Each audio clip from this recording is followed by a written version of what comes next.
आपके अपने channel reading परीक्षा में आप सभी का स्वागत है।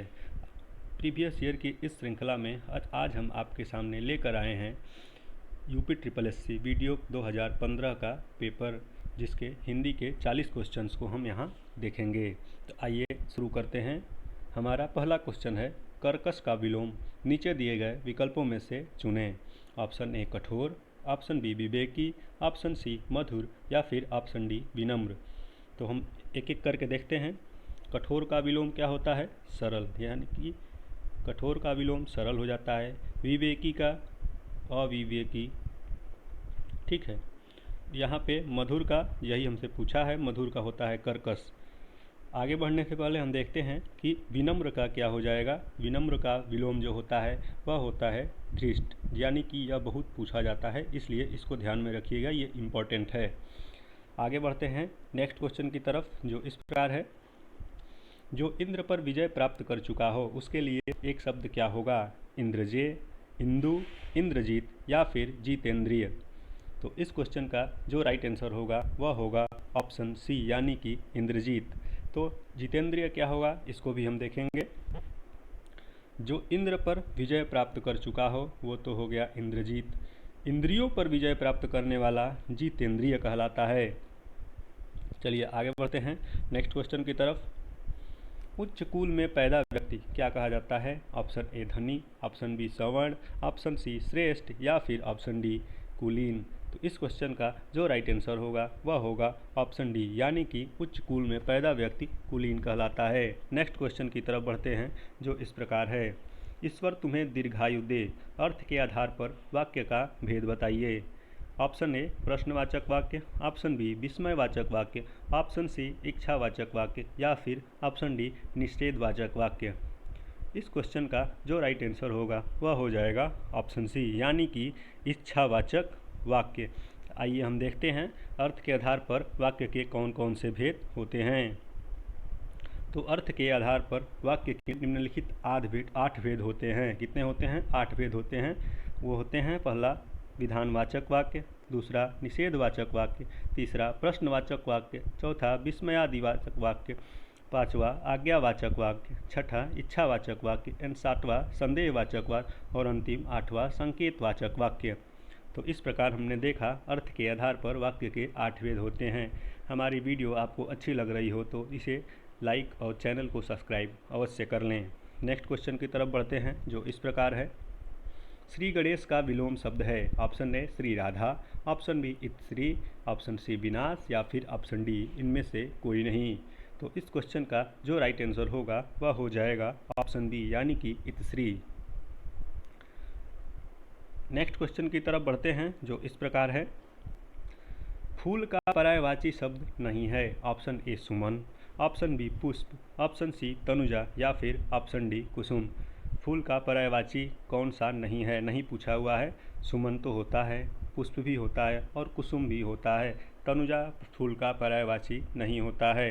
तो इस क्वेश्चन का जो राइट आंसर होगा वह होगा ऑप्शन सी। नेक्स्ट क्वेश्चन की तरफ बढ़ते हैं। किस रस को रसराज कहा जाता है? ऑप्शन ए वीर रस, ऑप्शन बी हास्य रस या फिर ऑप्शन सी श्रृंगार रस या फिर शांति रस। तो यहाँ पे शांति रस नहीं, शांत रस होगा। चलिए, तो इस क्वेश्चन का जो राइट आंसर होगा वह होगा ऑप्शन सी, यानी कि श्रृंगार रस को रसों का राजा या फिर रसराज कहा जाता है। नेक्स्ट क्वेश्चन की तरफ बढ़ते हैं, जो इस प्रकार है, मन रे तन कागद का पुतला, लगे बूंद बिनसी जाए छींद में, गर्व करे क्या इतना, इन पंक्तियों में कौन सा रस है? ऑप्शन ए भक्ति रस, ऑप्शन बी करुण रस, ऑप्शन सी करुण रस, ऑप्शन बी श्रृंगार रस या फिर ऑप्शन डी शांत रस। मन रे तन कागद का पुतला, लगाए बूंद बिनसी जाए छीन में, गर्व करे क्या इतना। इसमें यहाँ पे आपको बताया गया है कि ऐसे भाव जो उत्पन्न हो रहा है वह शांत का भाव उत्पन्न हो रहा है। तो यहाँ पे कौन सा रस होगा? यहाँ पे जो रस होगा वह होगा ऑप्शन डी, यानी कि शांत रस। नेक्स्ट क्वेश्चन की तरफ बढ़ते हैं। जिस छंद में 4 चरण और प्रत्येक चरण में 16 मात्राएं होती हैं वह कहलाता है? ऑप्शन ए दोहा, ऑप्शन बी सोरठा, ऑप्शन सी रोला या फिर ऑप्शन डी चौपाई। तो प्रत्येक चरण में 16 मात्राएं और छंद में 4 चरण। ये तो एक हमको दिया है, किस चीज़ का होता है, यह तो चौपाई का ही होता है। तो इस क्वेश्चन का जो राइट आंसर होगा वह होगा ऑप्शन डी। नेक्स्ट क्वेश्चन की तरफ बढ़ते हैं, जो इस प्रकार है। कल्पवृक्ष का पर्यायवाची है। ऑप्शन ए परिजात, ऑप्शन बी कल्पतरु या फिर ऑप्शन डी देववृत।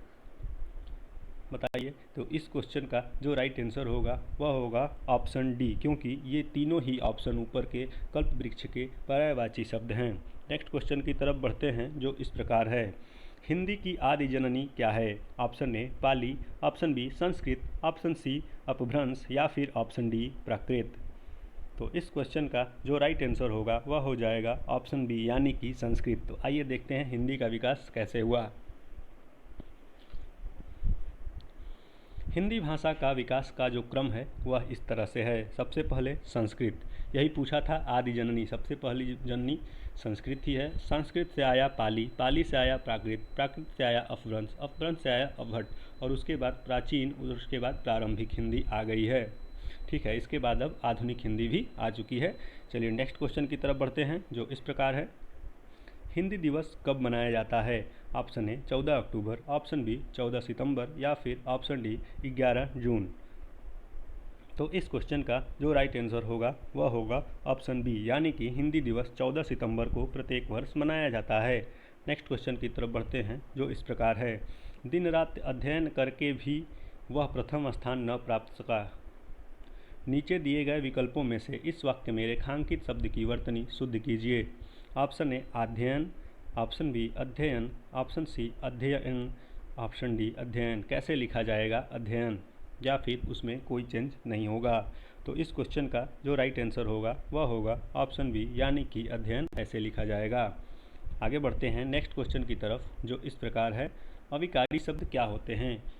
आपको बताना है कि अविकारी शब्द संज्ञा होते हैं या फिर सर्वनाम होते हैं या फिर अव्यय होते हैं या फिर विशेषण होते हैं।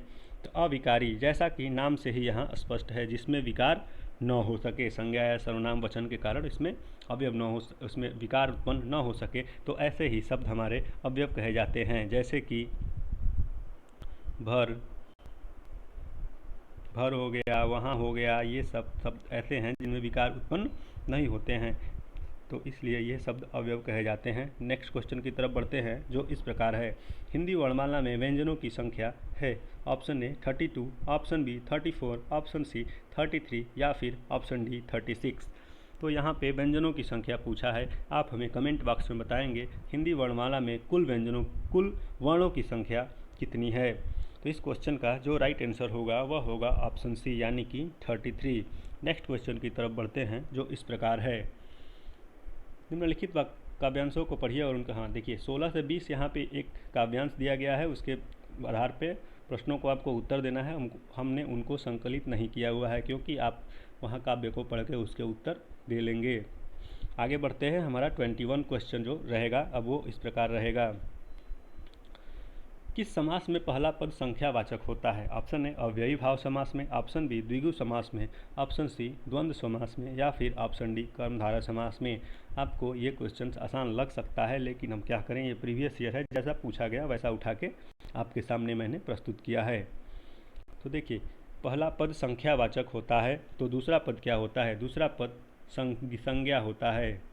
तो ऐसे समास को हम क्या बोलते हैं? द्विगु समास बोलते हैं। तो इस क्वेश्चन का जो राइट आंसर होगा वह हो जाएगा ऑप्शन बी। नेक्स्ट क्वेश्चन की तरफ बढ़ते हैं, जो इस प्रकार है। राजपुत्र में कौन सा समास है? ऑप्शन ए तत्पुरुष समास, ऑप्शन बी द्विगु समास, ऑप्शन डी द्वंद्व समास या फिर ऑप्शन डी कर्मधारय समास।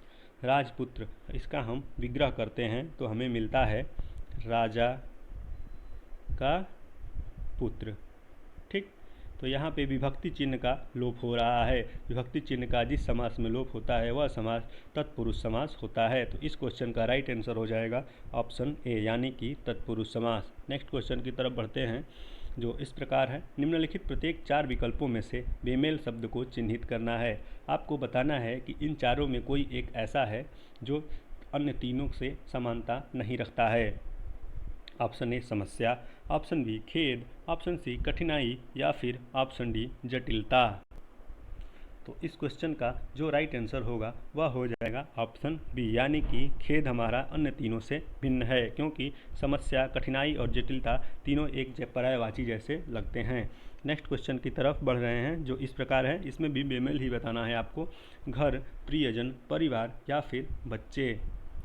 तो इस क्वेश्चन का जो राइट आंसर होगा वह होगा ऑप्शन ए, यानी कि घर, क्योंकि अन्य जो तीन हैं वो घर में रहने वाले सदस्य हैं, लेकिन यह घर अलग है इन तीनों से, तो इसलिए इस क्वेश्चन का ये राइट आंसर हो जाएगा। नेक्स्ट क्वेश्चन की तरफ बढ़ते हैं। जिस समास का पूर्व पद प्रधान हो उसे कौन सा समास कहते हैं? ऑप्शन ए संबंध तत्पुरुष, ऑप्शन बी कर्मधारय, ऑप्शन सी अव्ययी भाव या फिर ऑप्शन डी द्वंद्व। तत्पुरुष समास में तो उत्तर पद होता है, तो यह हमारा आंसर नहीं हो सकता। कर्मधारय समास तत्पुरुष का ही अंग है, यह भी उत्तर नहीं हो सकता। द्वंद्व समास में दोनों पद प्रधान होते हैं, तो यह भी उत्तर नहीं हो सकता। बचा अव्ययी भाव समास, इसमें पहला पद अवयव होता है और वही प्रधान होता है, इसलिए इस क्वेश्चन का जो राइट आंसर होगा वह हो जाएगा ऑप्शन सी, यानी कि अव्ययी भाव समास। नेक्स्ट क्वेश्चन की तरफ बढ़ते हैं, जो इस प्रकार है। दिए गए विकल्पों में से निर्गुण भक्ति काव्य के प्रमुख कवि कौन हैं? Option A Surdas, option B Tulsidas या फिर ऑप्शन बी कबीरदास। तो इस क्वेश्चन का जो राइट आंसर है वो होगा ऑप्शन बी, यानी कि कबीरदास निर्गुण भक्ति काव्य के प्रमुख माने जाते हैं। भारतीय संविधान में किस भाषा को राजभाषा के रूप में स्वीकार किया गया है? ऑप्शन ए अंग्रेजी को, ऑप्शन बी उर्दू को, ऑप्शन सी हिंदी को या फिर ऑप्शन डी तमिल को। तो इस क्वेश्चन का जो राइट आंसर होगा वह होगा ऑप्शन सी, यानी कि हिंदी को भारतीय संविधान में राज्य भाषा के रूप में स्वीकृत किया गया है। आइए जान लेते हैं राज्य भाषा के बारे में। संघ की राजभाषा हिंदी और लिपि देवनागरी है। संघ के शासकीय प्रयोजनों के लिए प्रयोग होने वाले अंकों का रूप भारतीय अंकों का अंतर्राष्ट्रीय रूप है। संविधान का अनुच्छेद 343A कहता है, हिंदी के अतिरिक्त अंग्रेजी भाषा का प्रयोग भी सरकारी कामकाज में किया जा सकता है। तो ये रहा राजभाषा के बारे में। नेक्स्ट क्वेश्चन की तरफ बढ़ते हैं, जो इस प्रकार है। कामायनी महाकाव्य के रचयिता कौन हैं? देखिए, हमने इसके आपको हिंट भी दिया है कि ये जो रचनाएं हैं, इन रचनाओं के जो रचनाकार हैं वही कामायनी के भी रचनाकार हैं। Option A Surdas, option B Premchand, option C Jaishankar Prasad या फिर ऑप्शन डी कबीरदास। तो इस क्वेश्चन का राइट आंसर होगा वह होगा ऑप्शन सी, यानी कि जयशंकर प्रसाद, जिन्हें छायावाद का कवि भी कहा जाता है। चित्रधारा, कानन, कुसुम, झरना, आंसू, लहर, प्रेम पथिक, ये सभी रचनाएं जयशंकर प्रसाद के द्वारा ही रची गई हैं। नेक्स्ट क्वेश्चन की तरफ बढ़ते हैं, जो इस प्रकार है। पृथ्वीराज रासो किस काल की रचना है? आदिकाल, रीतिकाल, भक्तिकाल या फिर आधुनिक काल? तो इस क्वेश्चन का जो राइट आंसर हो जाएगा वह होगा ऑप्शन ए, यानी कि आदिकाल, यानी कि आदिकाल की रचना है पृथ्वीराज रासो।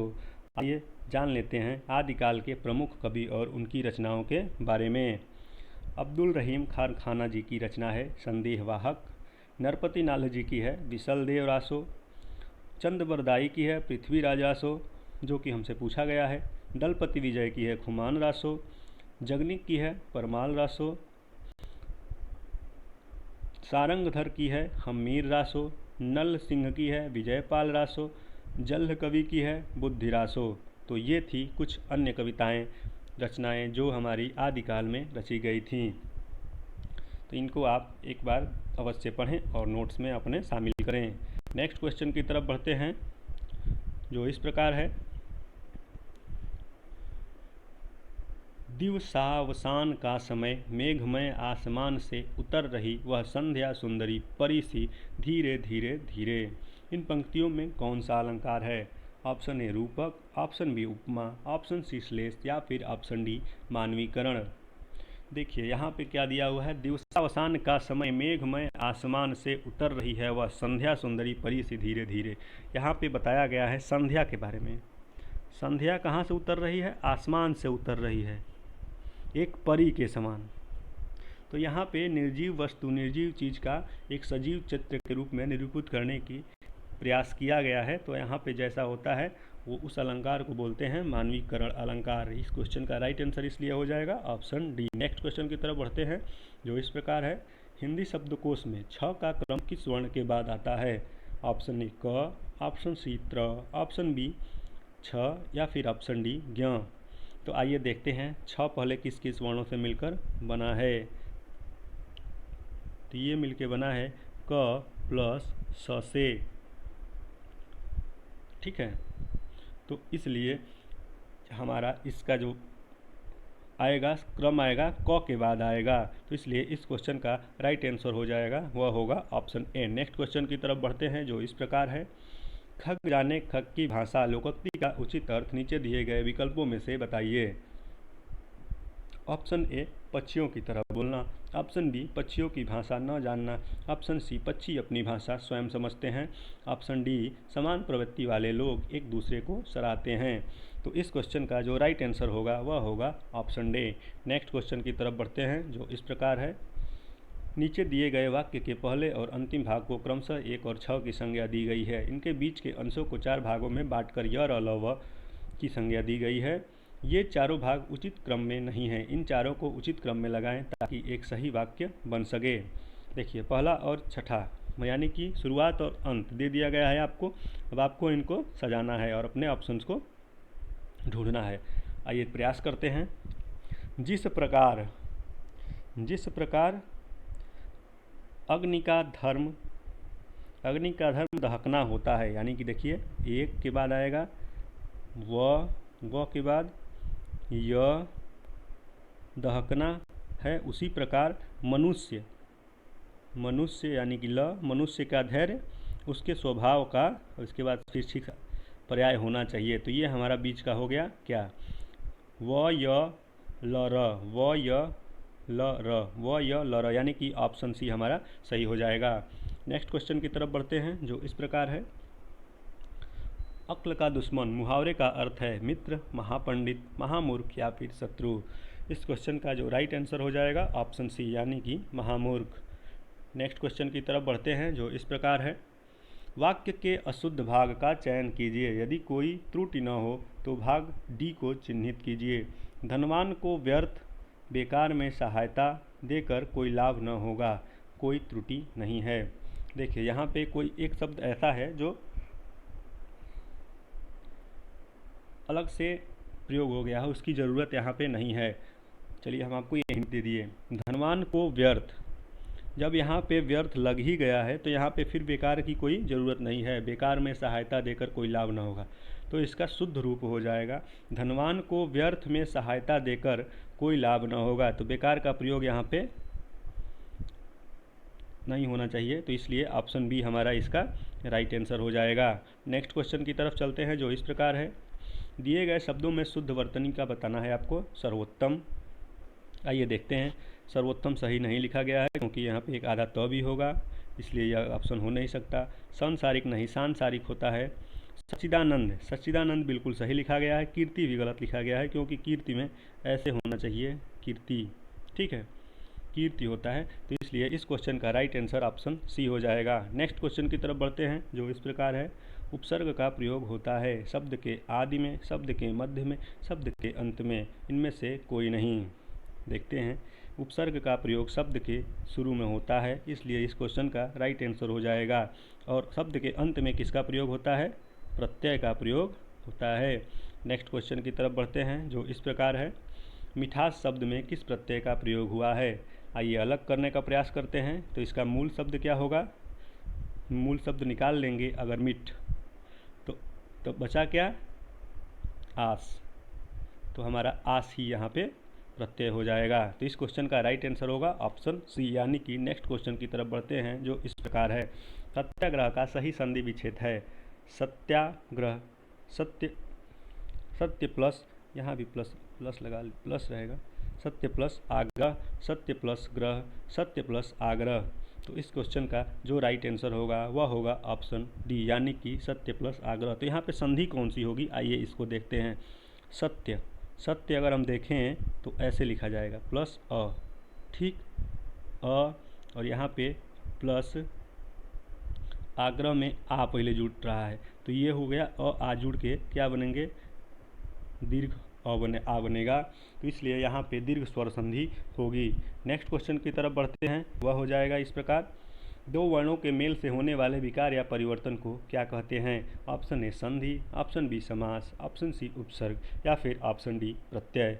तो प्रत्यय तो लास्ट में जुड़ते हैं, उपसर्ग पहले जुड़ते हैं। समास विग्रह होता है, यानी कि समास छोटा किया जाता है, विग्रह वाले शब्द किसी वाक्य को छोटा करके एक पद में लगाया जाता है, तो उसे समास बोलते हैं। संधि ही हमारी ऐसी चीज़ है जिसका दो वर्णों से मेल से होने वाले विकार परिवर्तन को